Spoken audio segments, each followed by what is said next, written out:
आपको कहीं से भी कुछ भी अलग से नहीं करना होगा। ये एक सिंगल सॉफ्टवेयर आपकी हर प्रोग्रामिंग का साथ देगा। मैं बता रहा हूँ, आप लोग इतने आगे बढ़ जाओगे अपने करियर में जैसे ही आप इन सब में माहिर होते हो, यू वोंट इवन रियलाइज। दो मिनिमम इसलिए क्योंकि दो अगर वैरायटी होगी ना तो आपकी स्किल्स काफ़ी अच्छे से झलकेगी। तो हेलो दोस्तों, कैसे हैं आप सभी लोग? सब बढ़िया? चलिए, तो मैं आप सभी का स्वागत करता हूँ आपके इस फेवरेट चैनल पर। और मेरा नाम है आदित्य जैन और आज हम बात करने वाले हैं एक काफ़ी ज़्यादा फ्रीक्वेंटली आस्क्ड टॉपिक पर। ओके, ये हर स्टूडेंट का डाउट होता है, हर स्टूडेंट ये जानना चाहता है और आज हम इसी चीज़ को डिस्कस करने आए हैं, जो कि है कॉलेज से जॉब कैसे लगती है। यानी अगर हमें हमारे बीटेक से ही एक बहुत मस्त प्लेसमेंट क्रैक करना है तो हमारा स्ट्रैटेजी क्या होना चाहिए, हमारा स्टेप बाय स्टेप प्रोसेस क्या होना चाहिए और हमें कैसे प्लानिंग करनी चाहिए। ओके, तो सर आप ये क्यों बताने आए हैं? सर आपने ऐसा क्या चीज़ इसमें स्ट्रैटेजी बनाई है जिससे आप ये हमें हेल्प कर सकेंगे? तो दोस्तों देखिए, मैं अपने बीटेक में ही काफ़ी अच्छा प्लेसमेंट क्रैक किया था। मैं अच्छा इसलिए बोल रहा हूँ क्योंकि वो मेरे कॉलेज का one of the best placement था। तो मैं भी कोई हाई फाई कॉलेज से नहीं बिलोंग करता था, मैं एक प्राइवेट कॉलेज से बिलोंग करता था। लेकिन उस कॉलेज से मैंने जो इंटरव्यू क्रैक किया, जो जॉब मैंने क्रैक की, वो one of the best job थी मेरे कॉलेज की। तो मेरे कॉलेज से मेरा प्लेसमेंट हुआ था बार्कलेज नाम की एक कंपनी में। ओके, जिसका पैकेज था around 8 lakh per annum and that was one of the best companies from my college. लेकिन जैसे ही मैं आगे गया, जैसे ही मैं फाइनल ईयर पे गया, मुझे एक अपॉर्चुनिटी आई, उसके लिए भी इंटरव्यू के लिए मैंने क्रैक किया। वो था अमेजोन का इंटरव्यू। और उस इंटरव्यू को क्रैक करके I was the only student from my entire batch. पूरे बैच से मैं एक अकेला स्टूडेंट था जिसका सिलेक्शन हुआ था अमेजोन में for a 6 months internship. And उसका जो पैकेज था वो बीटेक से क्रैक करना वन ऑफ द टफेस्ट होता है, लेकिन फिर भी मुझे वो हासिल हुआ। और फिर उसके बाद मैंने इंटर्नशिप कंप्लीट की और मैं गया आईआईटी बॉम्बे, क्योंकि मेरा ऑल इंडिया रैंक 60 आया था गेट एग्जाम में। तो बात यह है कि ऑल्दो मैंने अमेजोन की जॉब को कंटिन्यू नहीं किया, लेकिन मैं आपको प्रोसेस बताने वाला हूं कि क्या एंड टू एंड प्रोसेस मैंने फॉलो किया जिससे ये जॉब सिक्योर करना मेरे लिए पॉसिबल था। ओके, चलिए तो सीधे चलते हैं। आपके लिए हमने सेमेस्टर बाय सेमेस्टर प्लान लाया है कि आपको हर सेमेस्टर में क्या करना चाहिए, आपको हर ईयर में क्या करना चाहिए, जिससे आप अपना ये गोल अचीव कर पाए। ओके, तो पहले बात करते हैं फर्स्ट ईयर के फर्स्ट सेमेस्टर की। तो फर्स्ट ईयर फर्स्ट सेमेस्टर जैसे कि आप सभी जानते हैं, ये होता है हम जब कॉलेज में नए होते हैं, हम चीज़ें एक्सप्लोर कर रहे होते हैं, हम अपनी बीटेक जर्नी को स्टार्ट कर रहे होते हैं। ओके, इसका फ़ायदा ये है कि हमारा जो जोश होता है वो काफ़ी हाई लेवल पर होता है। हम सभी चीज़ें सीखने के लिए काफ़ी एक्साइटेड होते हैं और इसी के साथ हम बहुत सारी ऐसी चीज़ें हासिल कर सकते हैं जो हमने पहले ना की हो। ठीक है, तो जो आपका फर्स्ट ईयर का फर्स्ट सेमेस्टर है, यानी कि आपके पूरे बीटेक का जो आपका फर्स्ट सेमेस्टर है, उसमें आपकी एनर्जी सबसे हाई रहेगी, क्योंकि उसमें आप बहुत सारी नई चीज़ें सीख रहे होंगे। इनफैक्ट जो भी आप करोगे, जो भी आप सीखोगे, वो एक नया एक्सपीरियंस ही होगा। चाहे वो दोस्तों के साथ हैंग आउट करना हो, चाहे वो कॉलेज के क्लब्स ज्वाइन करना हो, चाहे वो किसी स्किल को सीखना हो, या चाहे वो एग्ज़ाम की प्रिपरेशन करना हो, आपके लिए हर चीज़ एक नया एक्सपीरियंस होती है। तो इस सेमेस्टर को अच्छे से यूटिलाइज करना बहुत ज़रूरी हो जाता है और हमने आपके लिए लाया है एक काफ़ी लॉजिकल वे में ब्रेक डाउन करके कि इस सेमेस्टर में आपका फोकस क्या होना चाहिए। ओके, तो पहला है कि आपको सभी नेसेसरी जो सॉफ्टवेयर्स होते हैं ना, वो इंस्टॉल करना है। इससे क्या होगा, क्योंकि ये इतने फ्रीक्वेंटली यूज्ड है, सबका कुछ ना कुछ पर्पस है, सब सॉफ्टवेयर हमें कुछ ना कुछ हेल्प करते हैं। तो ये इतने ज़्यादा फ्रीक्वेंटली यूज्ड है कि हमें ये होना ही चाहिए हमारे पास। ओके, और इसी के साथ ये कवर करते हैं आपके मेजॉरिटी ऑफ सेगमेंट को। एट द सेम टाइम, चाहे आप विंडोज़ यूज़ कर रहे हो या चाहे आप एप्पल यूज़ कर रहे हो, मैक यूज़ कर रहे हो विंडोज़ की जगह, ओके, फिर भी आपको ये हर सॉफ्टवेयर पे, हर ओएस पे मिल जाएगी। ओके, तो पहला जो सॉफ्टवेयर है वो है VS कोड। इसे हम बोलते हैं विजुअल स्टूडियो कोड। ये मान लीजिए अगर आप एक कोडर बनना चाहते हैं तो ये आपके लिए जन्नत है, क्योंकि इसी में आपको सब इनबिल्ट पैकेजेस मिल जाएंगे। आपको कहीं से भी कुछ भी अलग से नहीं करना होगा। ये एक सिंगल सॉफ्टवेयर आपकी हर प्रोग्रामिंग का साथ देगा। ओके, यहाँ आप सी कर सकते हैं, सी प्लस प्लस कर सकते हैं, जावा कर सकते हैं, पाइथन कर सकते हैं, नोड जेएस कर सकते हैं, एंगुलर जेएस कर सकते हैं। आप जितनी सारी कोडिंग लैंग्वेजेस जानते हैं उन सभी के पैकेज इसमें आपके लिए इंस्टॉल्ड होंगे। आपको थोड़े बहुत खुद से पैकेजेस इंस्टॉल करना होगा, बट ये एक सिंगल प्लेटफॉर्म पे आप हर टाइप का प्रोजेक्ट बना सकते हैं। ओके, तो इसे हम एक कोड एडिटर के नाम से भी जानते हैं। आपकी टेक्स्ट फाइल भी आप एडिट कर सकते हैं। आप चाहे जो टाइप की फाइल क्रिएट करना चाहते हो आप इससे वो कर सकते हो। तो विजुअल स्टूडियो कोड आपकी किट में एक बहुत इंपॉर्टेंट एलिमेंट होना चाहिए। अब बात करते हैं गूगल क्रोम की। तो गूगल क्रोम कौन नहीं जानता, ठीक है, हम सबको पता है, गूगल भी हमें पता है, गूगल क्रोम भी पता है। तो रेदर देन एक्सप्लोरिंग, यानी आपको हम नहीं चाहते कि इतने सारे आप एक्सप्लोर करें और फिर फिगर आउट करें कौन सा बेस्ट है, तो हमने डायरेक्टली आपके लिए बेस्ट ला लिया है। भाई गूगल क्रोम यूज़ करो, ऑलमोस्ट हर चीज़ वो आपकी सपोर्ट करेगा और बहुत ज़्यादा एफिशिएंट वेब ब्राउज़र है। ठीक है, तो इसे इंस्टॉल कर लेना, क्योंकि बाय डिफ़ॉल्ट आपको पता है कौन सा इंस्टॉल होके आता है और वो कुछ इतना खास नहीं होता, सब लोग उससे स्ट्रगल ही करते हैं, राइट। फिर आपका है स्लैक। देखिए स्लैक बहुत बढ़िया चीज़ है। आप देखेंगे कि ऑलमोस्ट हर कंपनी में जो एक इंटरनल कम्युनिकेशन के लिए टूल यूज़ होता है वो होता है स्लैक। कॉलेजेस में काफ़ी कम यूज़ होता है, बट स्लैक आपको एक आइडिया देता है कि हाउ डू टीम्स वर्क। ठीक है, एक किसी भी टीम के साथ कैसे कम्युनिकेशन कर सकते हैं, ये आपको आइडिया देता है स्लैक। इसमें बहुत सारे कूल फीचर्स होते हैं। आप किसी को भी टैग करके लिख सकते हैं, आप कोई भी फाइल शेयर कर सकते हैं, आप बहुत सारे ग्रुप्स बना सकते हैं। ये आपको काफ़ी सिमिलर लगेगा आपके व्हाट्सएप के, but with lot of features, lot of integrations. आप बहुत सारे इंटीग्रेशंस कर सकते हैं। आप अपने गूगल कैलेंडर को भी इससे लिंक कर सकते हैं, जिससे आपको हर मीटिंग का एक रिमाइंडर आ जाए। बहुत कूल चीज़ है, डेफिनेटली इसे एक्सप्लोर करिएगा। फिर नेक्स्ट है जूम। नेक्स्ट है जूम।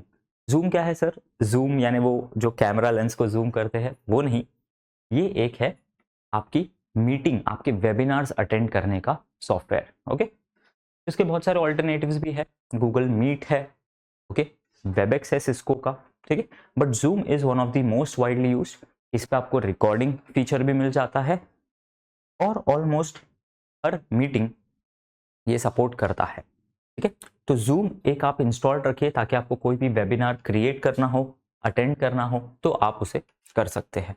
और फाइनली हमने आपके लिए लाया है डिस्कॉर्ड। तो ये गेमर्स कम्युनिटी में काफ़ी ज़्यादा फेमस है, गेमर्स लोग डिस्कॉर्ड की काफ़ी बात करते हैं।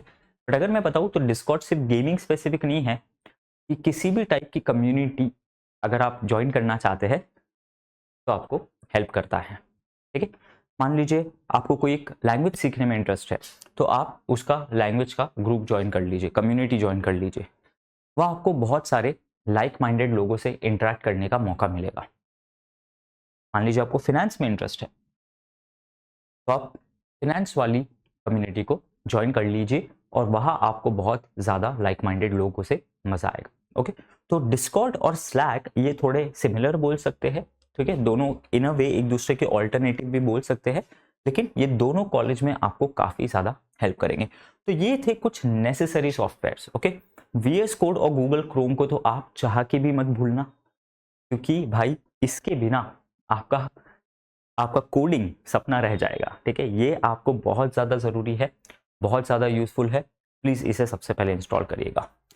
अब बात करते हैं कहाँ कहाँ आपको कौन से प्लेटफॉर्म्स पर अपना अकाउंट रेडी रखना है। तो ये भी हम आप लोग के लिए लाए हैं। पहला है गीक्स फॉर गीक्स। देखिए गीक्स फॉर गीक्स एक बहुत ही अच्छा फ्री प्लेटफॉर्म आपके पास अवेलेबल है, जिसपे आप किसी भी टाइप की कोडिंग लैंग्वेज, किसी भी टाइप की प्रोग्रामिंग चीज़ को सीख सकते हैं। बहुत ही अच्छे से डिटेल्ड वे में होता है। बहुत सारे आपके पास ऑलरेडी अवेलेबल है blogs, okay, coding related blogs, W3 schools. We also have lots of amazing tutorials for you. ठीक है, तो आप इसे यूज़ कर सकते हैं। दूसरा है कोड शेफ। सर ये कोड शेफ क्या है? कोई कोडर है क्या जो खाना बनाता है? नहीं दोस्तों, कोड शेफ है आपका एक online coding competitive platform. Sir ये क्या होता है?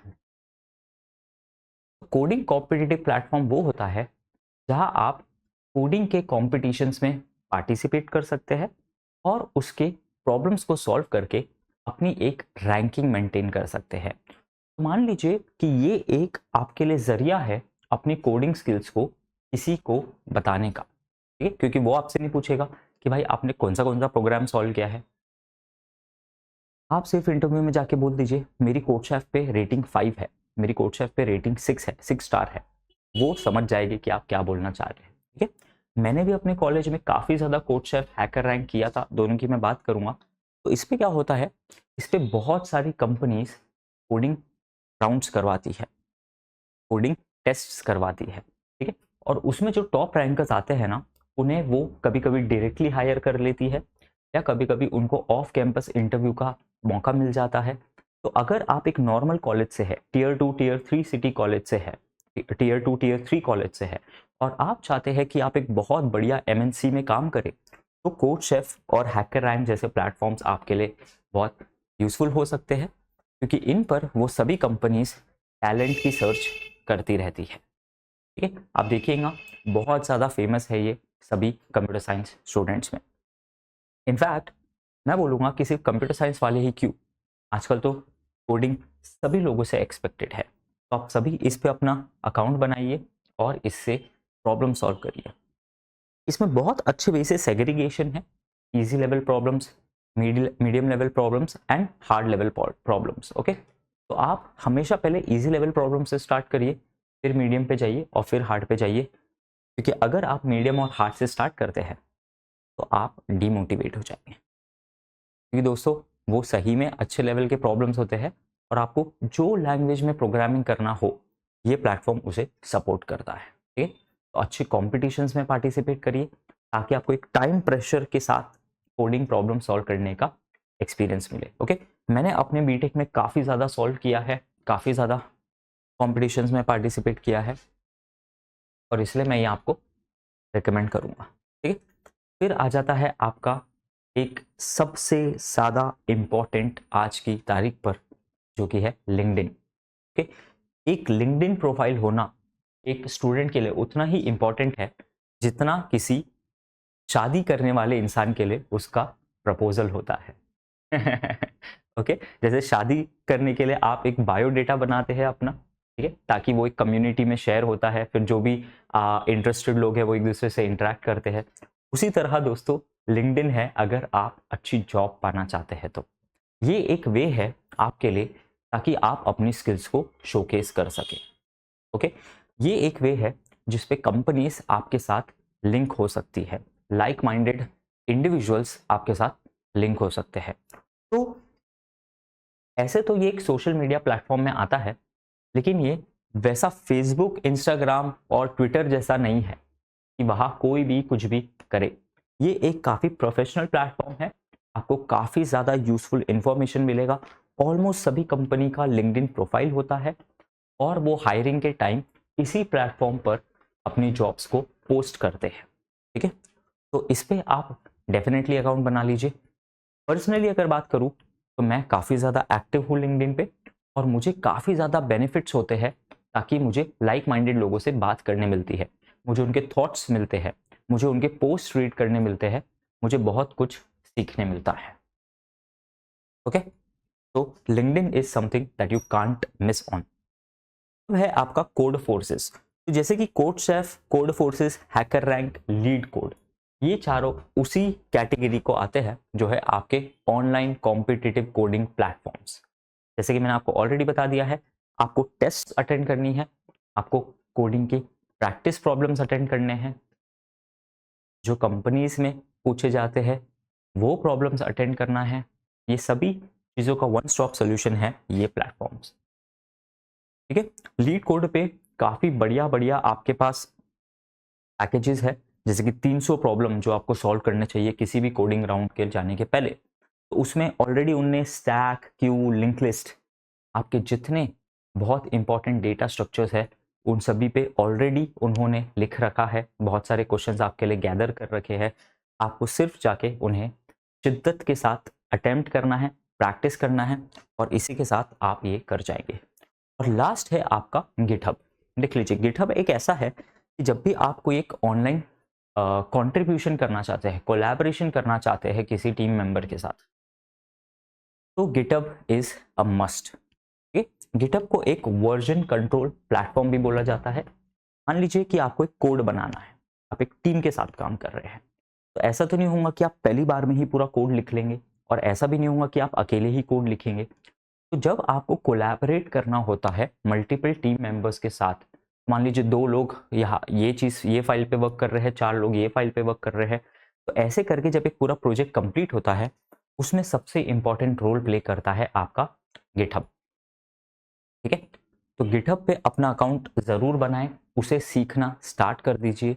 ओके, गिटहब पे बहुत सारे कमांड्स होते हैं, जैसे pull request, push request, okay, branch बनाना, अपने कोड को पुश करना, अपने कोड को कमिट करना, ये सब बहुत इंपॉर्टेंट टर्म्स है। आप अच्छे से इसे पढ़िए, ये आपकी कोडिंग जर्नी में बहुत हेल्पफुल रहने वाला है। This is one of the most essential skills जो हर कंपनी चाहती है। ठीक है, तो डेफिनेटली इस पर वर्क करिए। तो ये प्लेटफॉर्म्स मैंने आपके लिए लाए, ये सॉफ्टवेयर्स मैंने आप लोग के लिए लाए हैं, क्योंकि आपको जैसे ही आप कॉलेज में एंटर करते हैं, मान लीजिए पहले वीक से ही आपको ये सब कर लेना चाहिए। मैं बता रहा हूँ, आप लोग इतने आगे बढ़ जाओगे अपने करियर में जैसे ही आप इन सब में माहिर होते हो, यू वोंट इवन रियलाइज। चलिए, तो आगे बढ़ते हैं कि सर फर्स्ट ईयर के सेकेंड सेमेस्टर में क्या करें। तो देखो यार, मेरे को पता है कि कॉलेज में बहुत सारे असाइनमेंट्स होते हैं, प्रोजेक्ट्स होते हैं, पढ़ाई भी होती है। ठीक है, कुछ भी इजी नहीं होता है। इंजीनियरिंग बोली जाती है बहुत इजी है, लेकिन वो इतनी भी इजी नहीं है। ओके, उसमें भी हमारे बैक आते हैं, उसमें भी हम फेल हो सकते हैं। तो हमें बहुत अच्छे से बैलेंस करके चलना है। बैलेंस क्या चीज़ के बीच में करना है? बैलेंस करना है दोस्तों के साथ हैंग आउट करने में, क्योंकि भाई इंजीनियर्स है तो मज़ा तो करेंगे ही लाइफ में। ठीक है, मज़ा लेना है पढ़ाई का भी, पढ़ाई को भी अच्छे से फोकस करना है, कॉलेज की जो पढ़ाई है, और साथ ही साथ बहुत अच्छी स्किल्स भी डेवलप करनी है, क्योंकि आज का हमारा मोटो है कि हमें कॉलेज से ही, बीटेक से ही कैसे बेस्ट प्लेसमेंट मिले। ठीक है, तो यहाँ आप करिए start core subjects and basic of object oriented programmings और DSA and algorithms, data structures and algorithms. ये मान लीजिए आपके लिए भगवान है, ये आपके लिए एक बाइबल है। भाई डेटा स्ट्रक्चर्स एंड एल्गोरिथम की नॉलेज हमें होना ही चाहिए, इसमें कोई ऑप्शनैलिटी नहीं है, इसमें कोई और ऑल्टरनेटिव नहीं है। ये मान लीजिए ABCD जी सीखने जैसा है। जैसे आपको इंग्लिश बोलने के लिए ABCD आनी चाहिए, उसी तरह आपको कोडिंग से अगर कुछ भी करना है तो आपको DSA आना चाहिए, डेटा स्ट्रक्चर्स एंड एल्गोरिथम्स। ये दो डिफरेंट सब्जेक्ट है, हमारे गेट के सिलेबस में भी होते हैं, लेकिन इन्हें हम एक ही मान के यहाँ चल रहे हैं। तो डेटा स्ट्रक्चर्स की नॉलेज करिए, जैसे कि stacks, Q, link list, array, strings, okay, और एल्गोरिथम्स यानी कि ग्राफ्स, ट्रीज, ये भी आपके डेटा स्ट्रक्चर्स में आ जाते हैं। बट इन पे जो एल्गोरिथम्स होते हैं, इन पे जो लॉजिक होते हैं कि भाई शॉर्टेस्ट पाथ कैसे निकाले, DFS ट्रैवर्सल का कोड लिखिए, तो ये बहुत बहुत फेमस प्रॉब्लम्स है। टाइम कॉम्प्लेक्सिटी एनालिसिस कैसे करें, रिकर्शन का कोड को टाइम कॉम्प्लेक्सिटी कैसे फिगर आउट करें, सर्चिंग कैसे करें, सॉर्टिंग कैसे परफॉर्म करें, ये सब प्रॉब्लम्स आते हैं आपके एल्गोरिथम्स में। तो एल्गोरिथम्स एंड डेटा स्ट्रक्चर्स आप नहीं मिस कर सकते, आपको बहुत इंपॉर्टेंस देना है इसे। एंड प्लीज़ मेक श्योर कि जैसे ही आप सेकेंड सेमेस्टर में ज्वाइन करते हैं, आप इससे स्टार्ट करिए। बहुत सारे कॉलेजेस के करिकुलम में ही ये सेकेंड सेमेस्टर से आ जाता है, जस्ट इन केस नहीं आता है तो आप तो भाई स्टार्ट कर दीजिए इसे। ओके, और फिर है स्टार्ट कोर सब्जेक्ट्स। तो कोर सब्जेक्ट्स यानी कि जिस भी ब्रांच में आपने ज्वाइन किया है उसके जो कोर सब्जेक्ट्स होते हैं, मैकेनिकल के कुछ कोर सब्जेक्ट्स होते हैं, कंप्यूटर साइंस के जो कोर सब्जेक्ट्स होते हैं, ये कंप्यूटर साइंस के कोर सब्जेक्ट में आता है, DSA एंड एल्गोरिथम्स। ठीक है, उन्हें स्टार्ट करिए। और basics of object oriented programming, जो OOPS लिखा है, ये है ऑब्जेक्ट ओरिएंटेड प्रोग्रामिंग दोस्तों। ये होती है किसी भी कंपनी में अगर आप एक बहुत बढ़िया सा प्रोजेक्ट बनाना चाहते हैं, तो इसे हम बोलते हैं कि ये एक कोडिंग पैराडाइम है। कोडिंग पैराडाइम का मतलब ये एक वे है जिससे आप कोड लिखते हैं तो बहुत समझने में आसानी होती है, बहुत रियलिस्टिक होता है, बहुत रियल वर्ल्ड से लिंक होता है इसका कोड का स्ट्रक्चर। ठीक है, तो it is one way of writing a code. ठीक है, इसमें आप क्लासेस बनाते हैं, इसमें आप ऑब्जेक्ट्स बनाते हैं। ठीक, तो क्लासेस एंड ऑब्जेक्ट्स ये दो इसके पिलर्स होते हैं जिस पे पूरा ये क्रिएटेड है। इसमें बहुत सारे कंसेप्ट्स होते हैं, एब्स्ट्रैक्शन, पॉलीमॉर्फिज्म। ओके, तो ये सब आप इसमें पढ़ते हैं, प्लीज डेफिनेटली इसे एक्सप्लोर करिएगा। चलते हैं आपके नेक्स्ट सेमेस्टर के प्लान पे, जो कि है third semester.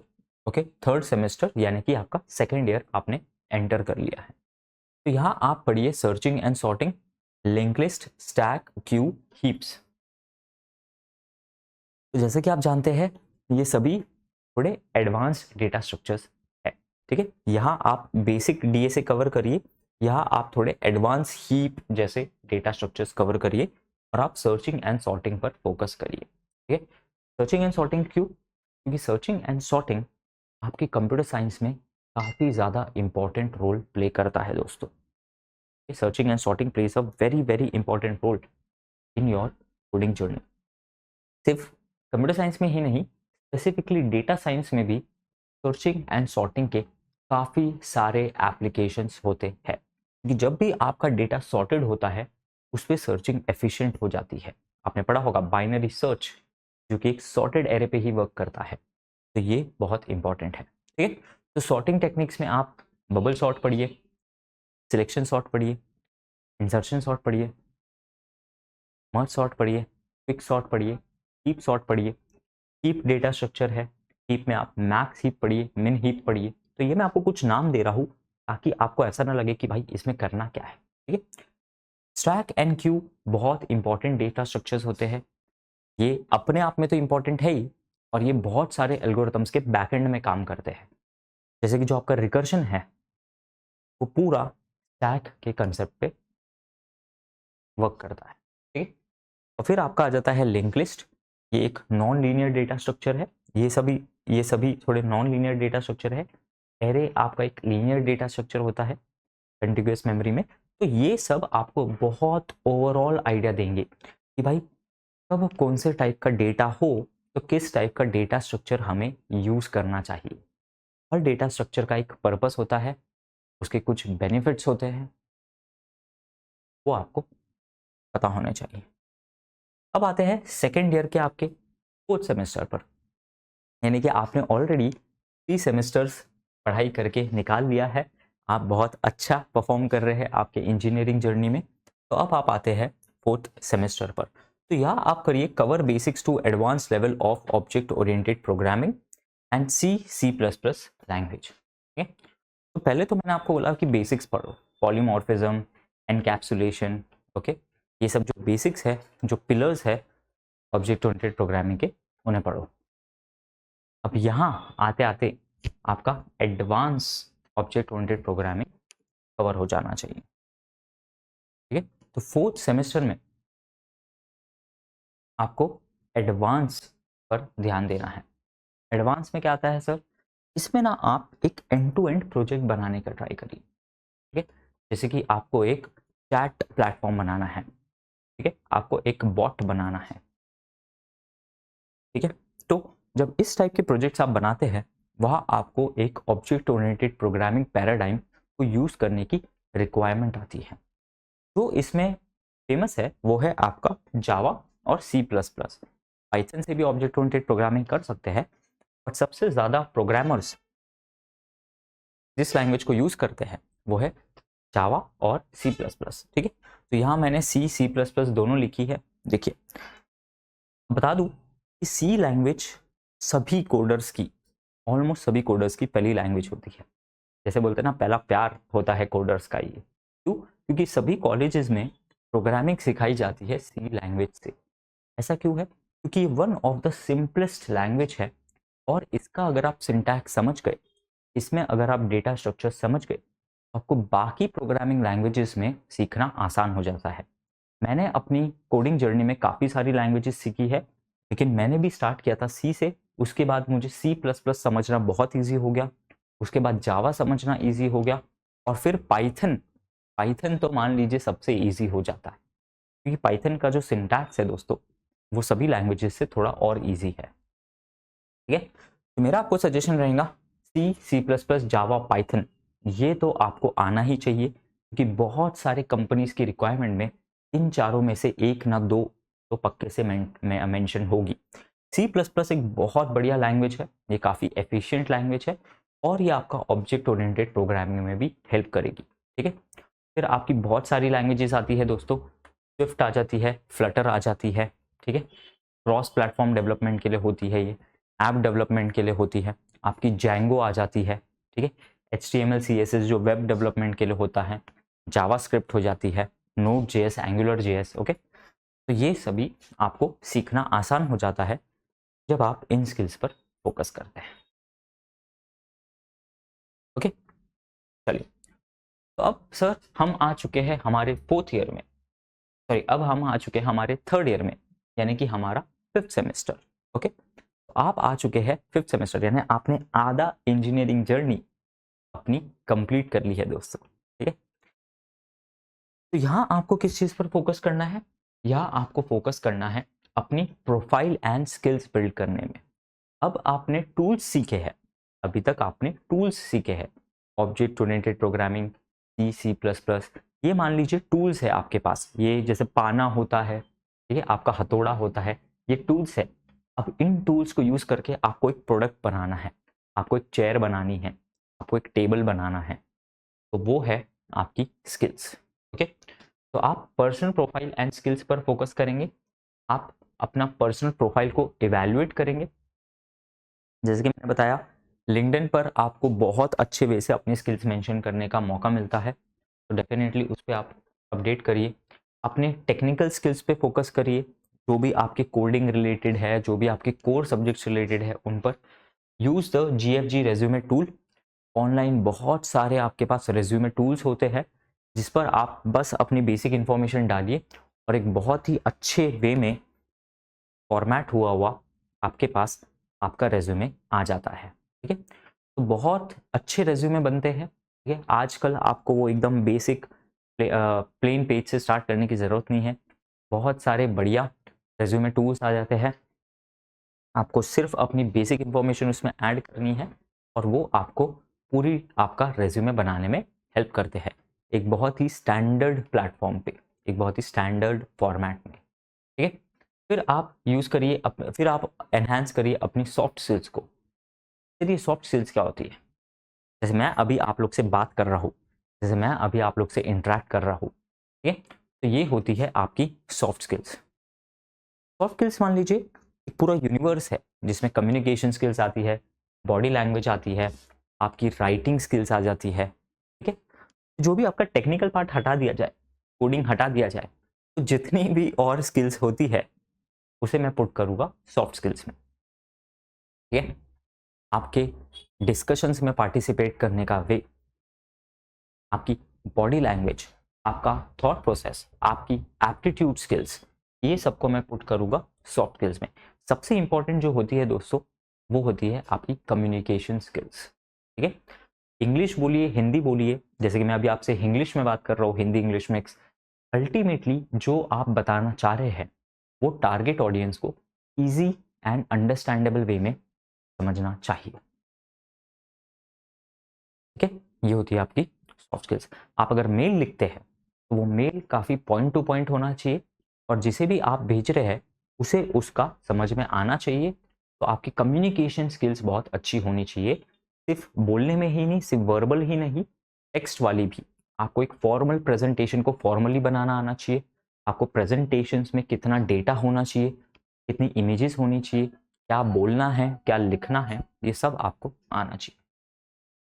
Update your LinkedIn profile, तो दोस्तों 2 साल में यानी कि 4 सेमेस्टर में आपने बहुत सारी स्किल्स सीखी है, अगर आप हमारे प्लान के हिसाब से चलते हैं तो अब आप अपनी रेज्यूमे को अपडेट करिए और आप अपने लिंक्डइन प्रोफाइल को अज्यूम करिए। ठीक है, आप चाहे तो देख सकते हैं हमारे किसी भी फैकल्टी की प्रोफाइल। ओके, मेरा नाम सर्च करेंगे आदित्य जैन तो आपको एक रेफरेंस प्रोफाइल समझ जाएगी, किसी का भी आप कोई भी इंसान का अगर आप लिंक्डइन प्रोफाइल देखते हैं उसका नाम सर्च करके तो आपको समझ जाएगा कि क्या इंपॉर्टेंट एलिमेंट्स वो ऐड करते हैं। ठीक है, हाँ, फिर अपनी टेक स्किल्स पर वर्क करिए।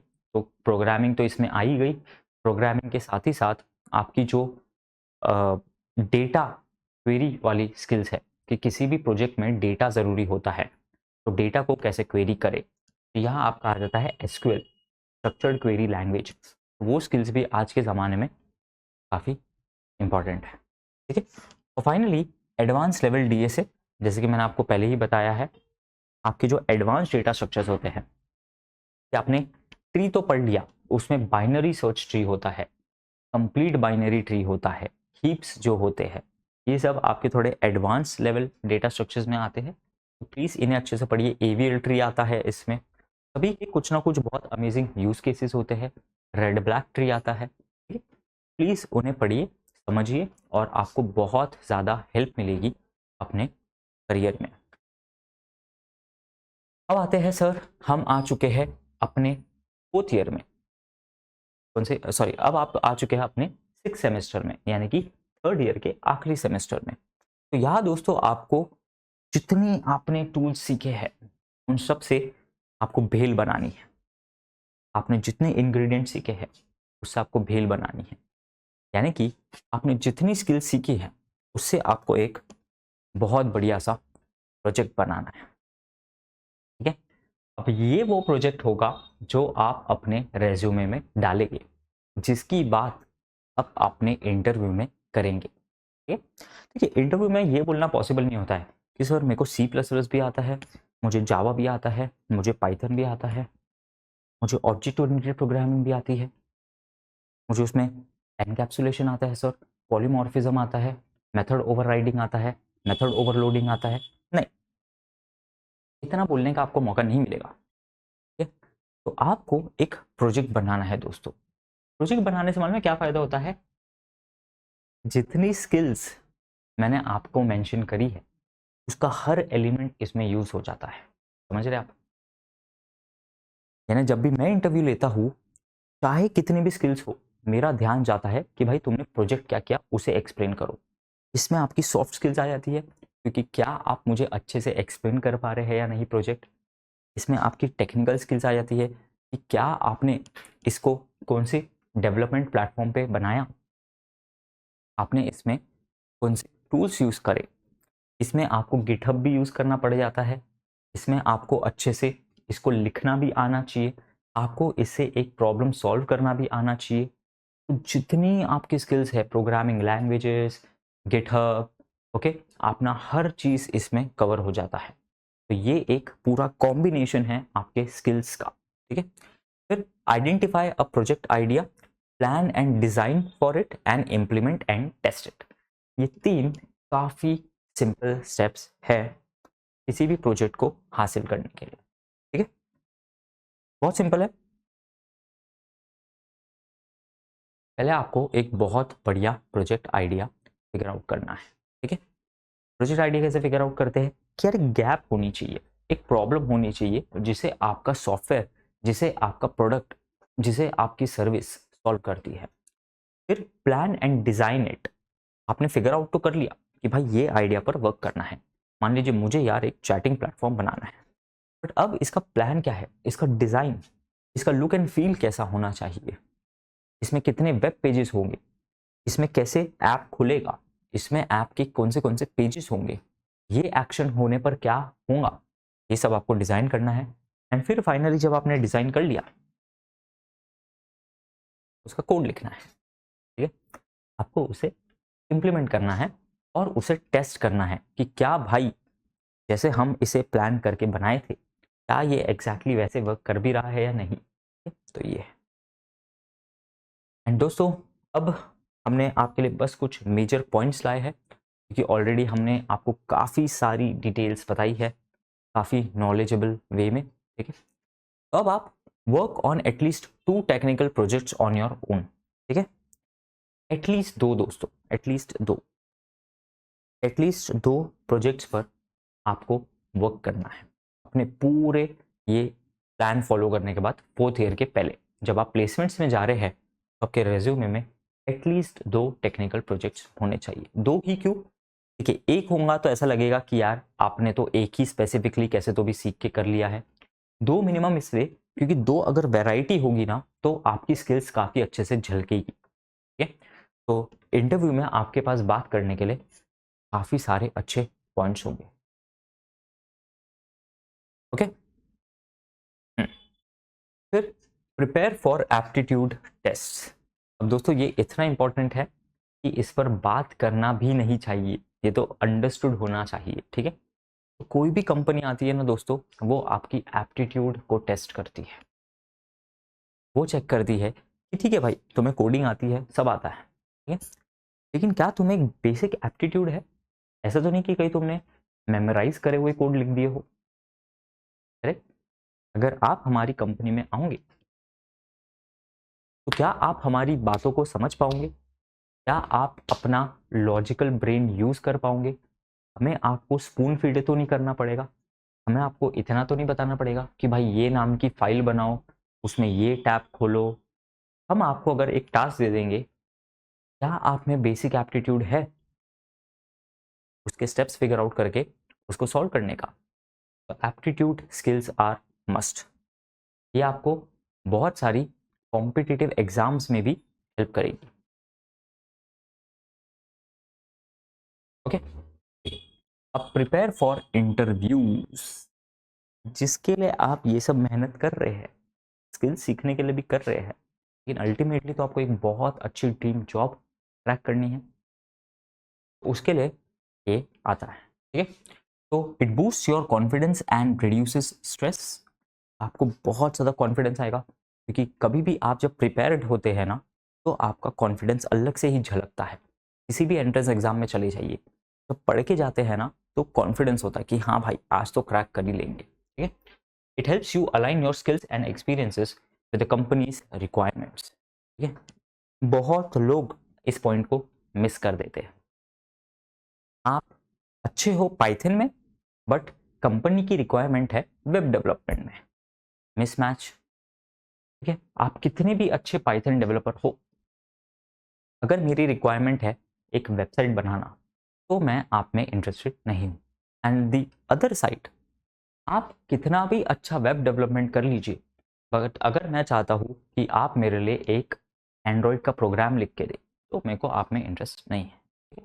तो आपकी जो अलाइन होती है ना स्किल्स, ये बहुत ज़रूरी है, और ये आपको इंटरव्यूज़ में अपेयर होके समझता है। ठीक है, कुछ स्किल्स होती है जो आप अलग से डेवलप कर सकते हैं, और ये आपको तब तक नहीं पता चलेगा जब तक आप इंटरव्यूज़ के लिए अपेयर नहीं होते। ठीक है दोस्तों, देखिए, सच बात बताऊँ तो एंट्रेंस एग्ज़ाम हो या इंटरव्यू हो, आपको लगते रहेगा कि यार एक बार प्रिपरेशन कर लेते हैं फिर जाएंगे। ठीक है, पर दोस्तों वो दिन कभी नहीं आता है। आपको कभी भी ऐसा नहीं लगेगा कि आप कंप्लीटली प्रिपेयर्ड हो। आपको फेस करना होगा इंटरव्यूज़ को। ठीक है, don't wait for the right time, create right time. चाहिए इंटरव्यू में अपेयर होइए, अपना बेस्ट ट्राई करिए। ठीक है, और फिर रेगुलर बेसिस पे जीडी दीजिए। जीडी क्या होता है? जीडी एक ग्रुप डिस्कशन होता है, अपने हॉस्टल मेट्स और फ्रेंड्स के साथ करिए। ठीक है, इससे क्या होगा कि आपको समझेगा कि यार हमारे एज ग्रुप की जो बात करने का तरीका है उसमें कैसे पार्टिसिपेट करें। ठीक है, क्योंकि दोस्तों जीडी बहुत सारी कंपनीज की एक मैंडेटरी रिक्वायरमेंट होती है। ठीक है, बहुत सारी खासकर सर्विस बेस्ड कंपनी, क्योंकि इसमें वो कोई ग्रुप के डिस्कशन में बैठाते हैं और सभी जो पॉइंट्स बोलते हैं वो देखते हैं कि भाई ये कितने यूजफुल पॉइंट्स बोल रहे हैं। क्या ये सिर्फ बोलने के लिए तो कुछ नहीं बोल रहे हैं? क्या ये बिल्कुल ही ग्रुप में पार्टिसिपेट नहीं करते हैं डिस्कशन में?